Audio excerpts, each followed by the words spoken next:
In August 2005, an old woman named Daisy is at the hospital because she doesn't have much time left. Although she's clearly in pain, she hears the train and tells her daughter Caroline the story of how they built the station back in 1918.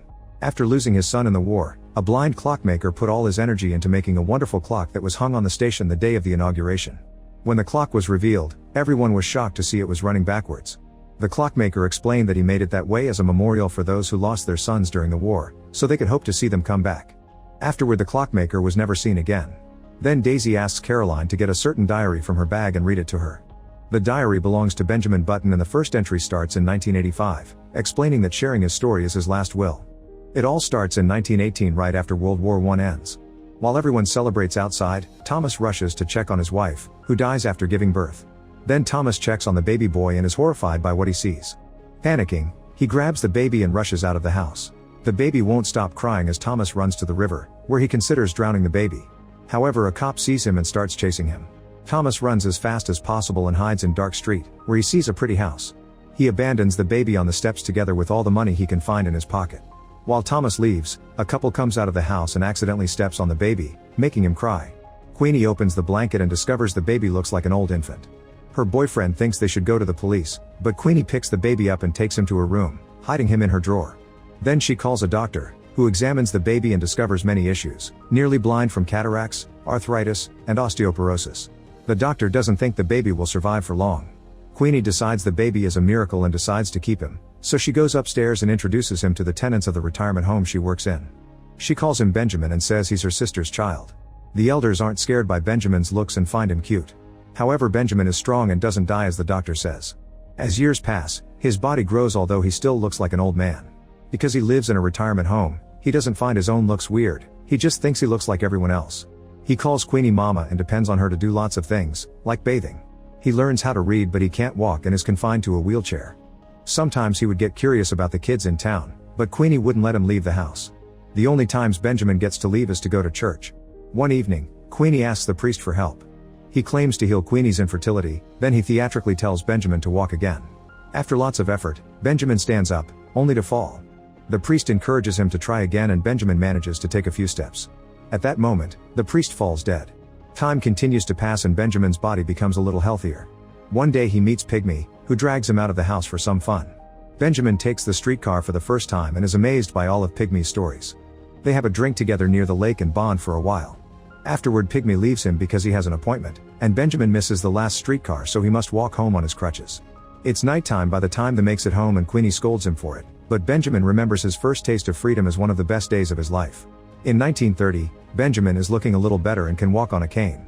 They throw a Thanksgiving dinner and he gets to meet Daisy, the granddaughter of one of the tenants. They're technically the same age, so Benjamin immediately develops a crush on her. During the party, Queenie announces that she's pregnant and Benjamin feels jealous. That night, Daisy invites him to her blanket fort and they have a sweet moment together that is sadly interrupted by Daisy's grandmother. In the present, Caroline realizes that the Daisy girl from the journal is her mother. Shortly after the baby is born, Pygmy leaves the city, so Benjamin starts feeling lonely. His body gets healthier every day, so he can bathe himself and eat harder food thanks to better teeth. A new tenant also teaches him how to play piano since his hands don't have arthritis anymore. He often goes to the docks to watch the boats and one day he hears Captain Mike asking for help. Benjamin volunteers to take the job and becomes the boat's janitor. It's a menial job, but Benjamin loves it. He quickly befriends Mike, who freaks out when he hears that Benjamin has never been with a woman, thinking he's very old. Mike takes him to a naughty house and shows off his tattoos while sharing stories of his youth, involving one with wonderful hummingbirds. The working ladies find Benjamin's appearance disgusting, but one of them agrees to give him his first time. Benjamin shocks her by revealing the vigor of a teenager and even wears her out. He promises to come see her often and on his way out, he's seen by Thomas. On the street, Thomas approaches Benjamin and offers him a ride. They end up going to a bar and Benjamin has his first taste of alcohol. They drink and talk until the bar closes, then Thomas drives Benjamin home.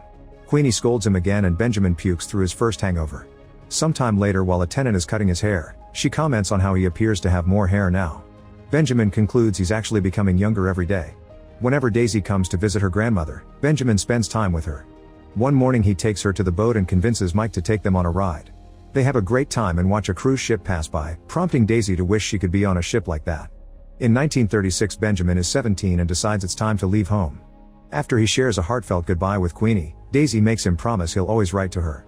Benjamin takes a job in Mike's tugboat, and in the present, Caroline finds all the postcards he sent to Daisy through the years. Benjamin travels from harbor to harbor all over the world and befriends the crew, who become like a family to him. He also feels stronger and younger by the day. He often gets letters from Daisy, who is studying in New York to become a ballet dancer. In 1941, the boat gets hit by a heavy snowstorm as they arrive in northern Russia. They go to a bar and Benjamin sees people fighting, concluding drunkards are the same everywhere. At the hotel, Benjamin takes the elevator and meets Elizabeth, an Englishwoman unhappily married to a spy. As days pass in Russia, the cold makes it hard for Benjamin to sleep, and one night he comes downstairs to find Elizabeth, so they share some tea. Elizabeth shares all kinds of stories about the places she's visited, and they stay up late just chatting. They start meeting every night to talk, growing closer. In the present, Caroline finds a postcard in which Benjamin says he fell in love, and Daisy remembers the heartbreak she felt when she got that postcard at school. As nights pass, Elizabeth introduces Benjamin to all kinds of new experiences like caviar and vodka. She also shares that when she was 19 she tried to become the first woman to swim the English Channel, but she gave up before she could finish. Benjamin comforts her and they end up kissing, which is another first for Benjamin. The following night, they go out for a walk and agree on rules to start an affair, like never using the word love. From then on, they spend every night in Benjamin's room getting naughty. After a few days, Benjamin comes downstairs to discover Elizabeth has left. The next morning, Mike announces that Japan has bombed Pearl Harbor and that he's been hired with the US Navy to support the war effort. The cook decides to quit and be with his wife, so Benjamin takes over his job. When he returns to his room to pack, he finds a note from Elizabeth that only says it was nice to have met you. During the war, the tugboat's job is to tow crippled ships and scraps of metal, so they never see the actual battles. A soldier is assigned to the boat to watch over them, and Benjamin enjoys his stories. The guy gives Benjamin all his money, asking him to give it to his wife if something happens to him. That night the crew hears a bell and sees fire in the distance. A transport carrying over 1,000 men was split by a torpedo, and Benjamin's boat is the first one on the scene. Unfortunately, an enemy submarine is nearby and the crew decides to bring it down. The enemy opens fire on them and the soldier in the boat immediately starts firing back, buying them some time as the boat makes its way to the submarine. With a quick crash, they make it explode and sink. Sadly, there's no time to celebrate because the whole crew has been hit by bullets and Benjamin has to say goodbye to Mike before he dies. The next morning Benjamin is rescued by the Allies, and when he throws a lifesaver from the boat to the sea, a hummingbird appears around it. Mike used to love hummingbirds and Benjamin realizes they usually don't appear at sea. He also sends the soldiers money to his wife as requested. In 1945, when Benjamin is 26, he returns home looking 50. He reunites with Queenie and gets to see his sister as a teenager. Unfortunately, he also learns that his mom's boyfriend died a few months ago. Benjamin begins living there again and plays the piano for the elders, recognizing a few old faces. One morning Daisy, who is now a young woman, comes to visit her grandmother, and at first she doesn't recognize Benjamin. When she finally does, she runs to hug him and scolds him because he stopped writing. They reminisce over the old times and decide to go to dinner together.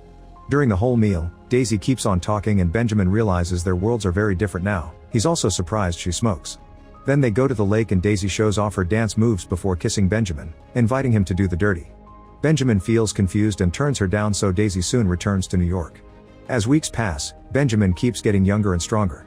One night Thomas comes to see him while walking with a crutch because of an infection in his foot. The men go to dinner and Thomas admits he's sick, so he doesn't have much time left. Afterward, Thomas takes Benjamin to his button factory and shows him around before finally confessing he's his father. He apologizes for abandoning him and shows him a picture of the family at his home, explaining what happened to his mom. Thomas wants to leave everything to Benjamin before dying, but Benjamin can barely deal with this news and leaves. After thinking a lot about it and hearing Queenie's complaints, Benjamin decides to go back to Thomas and they visit the lake. They watch the water together and find peace with their pasts before Thomas dies. Queenie goes with Benjamin to the funeral and he assures her she's still his mom. In 1947, using Thomas' money, Benjamin travels to New York to see Daisy at the theater and is very moved by her performance. After the play is over, he goes backstage and Daisy is very shocked to see him. She behaves very awkwardly and turns down his invitation to dinner, but she invites him to come out with her friends. At the dance club, Benjamin can't stand seeing Daisy with her new boyfriend and leaves.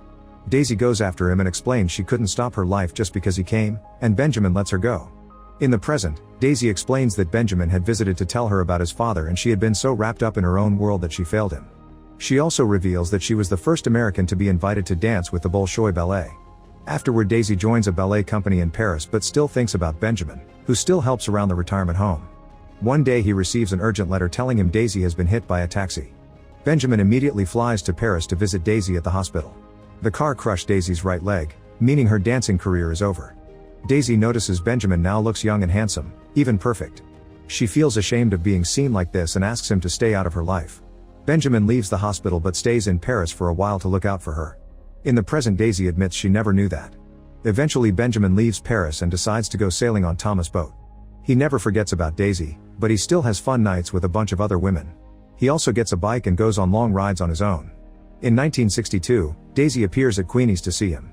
They share a hug, and after catching up, they finally have their first time together without being weird because they look the same age. Afterward they start traveling together, enjoying a wonderful life in each other's company. When they finally return home, Benjamin is devastated to hear that Queenie died. They attend her funeral for a final goodbye, then the couple decides it's time to start over. Benjamin sells Thomas' house and buys a duplex for their new life. They have lots of fun working together to build something that belongs to them and enjoy watching the Beatles on TV for the first time. Their neighbor is a physical therapist and Daisy takes the advice to start going to the pool. However, seeing other women's perfect girls make her upset. Benjamin is there for her and eventually she decides she needs to drop the self-pity, so she opens a dance studio and teaches little girls. One evening, Benjamin visits her at the studio and Daisy drops big news: she's pregnant. Benjamin has mixed feeling about the idea because he's afraid the baby will be like him and that he won't be able to be a good father considering his de-aging. One evening at a dinner, Benjamin sees on TV that Elizabeth, now 68, has become the oldest woman to swim the English Channel. A few months later, Daisy gives birth to a healthy baby and names her Caroline after Benjamin's birth mother. In the present, Caroline realizes Benjamin is her real father and Daisy remarried after Benjamin. Upset, Caroline rushes out of the room to have a smoke, but a nurse scolds her and sends her back. Baby Caroline grows strong and healthy, but Benjamin is still worried about becoming a kid and asks Daisy to get a proper father for Caroline when the time comes. He even wants to leave before Caroline can remember him, not to break her heart. Daisy protests, but Benjamin points out she can't raise both of them. After Caroline's first birthday, Benjamin sells all of Thomas' properties and puts the money in a savings account for Caroline. Then he leaves in the middle of the night without saying a word. In the present, Caroline finds postcards from Benjamin addressed to her for every single birthday, apologizing for not being there for her. Benjamin starts traveling the world, taking odd jobs here and there to enjoy life as much as he can. One night, Benjamin comes to the dancing studio looking like a man in his 20s. Daisy pretends he's an old friend in front of Caroline, who doesn't recognize him. The moment is interrupted by Daisy's new husband, who is polite but senses the awkwardness, so he takes Caroline away. Daisy notices how young Benjamin looks and admits he was right, she couldn't have raised two teenagers. Then she leaves with her family, saying goodbye to Benjamin for supposedly the last time. However, Daisy shows up at his hotel later and they share one last naughty night. In the present, Caroline realizes she did meet Benjamin, remembering that night. This is also the last thing he wrote. On the TV, the news announce Hurricane Katrina is approaching the area. The nurse tells Caroline they can choose to evacuate, but Caroline chooses to stay because she knows Daisy won't survive for long. Daisy continues the story, saying that shortly after Caroline's new dad died, she receives an important phone call. She goes to Queenie's house, which is still a retirement home being managed by her daughter. It turns out Child Protective Services has found Benjamin living in an abandoned building in New Orleans, and in his journal they've found Daisy's name and address. When Benjamin's sister says she's fine with him staying there, Daisy hears the piano and goes to check, finding Benjamin as a child. He is showing signs of dementia and doesn't remember Daisy, but she still feels connected to him. From then on, Daisy visits him often and sees how his memory fails him more every day. This makes him a very difficult child who throws tantrums and climbs to the roof. When Benjamin becomes a 5-year-old, Daisy moves to the retirement house to watch over him, slowly seeing him become smaller. Little by little he forgets how to talk and walk, becoming nothing but a baby. In 2002, they put up a new clock at the train station, and in 2003, baby Benjamin gives Daisy one last knowing look before dying. In the present, the storm gets worse and an alarm rings in the area. Caroline runs to check on the situation and Daisy sees a hummingbird at the window. She says goodbye Benjamin and finally dies. The storm causes various buildings to flood and reaches the old clock hiding in a basement. Make sure to subscribe and turn on notifications so you can watch more videos like this. Thanks for watching.